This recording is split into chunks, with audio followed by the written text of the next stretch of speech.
دا اوس امیر المؤمنین شیخ صاحب حفظه الله د طرف نه یو څه فرمانونه راغلی چې دا نوي دودونه او د رواجونو په باره کې او هغه رواجونه زموږ ستاسو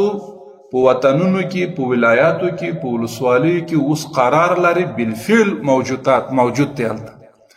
موږ تاسو هغې سره مخامخ یو موږ تقریبان یو مثلا په زنانو باندې شاقه کارونه کول دا باید دا تاسو ذمہوار تاسو مشران علماء زمونږ سپینګیري مشران روحانیین چې تاسو شورا جوړ نه کړئ د نورو نه طمع مه کوئ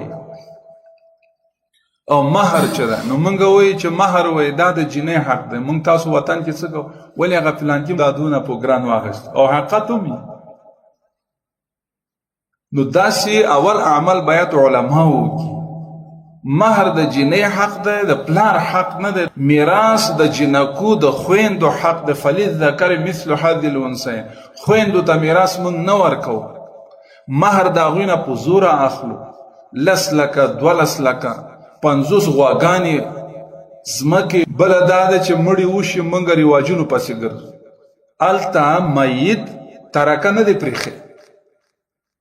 خو پیغورونه شروع شي چې د خیرات ونه په قرض یتیمانانو ته څه نه ورکوو په قرض باندې خیراتونه کو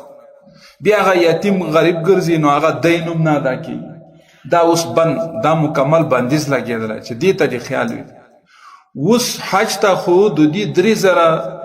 2 لکه او یو 22,000 روپۍ به لګي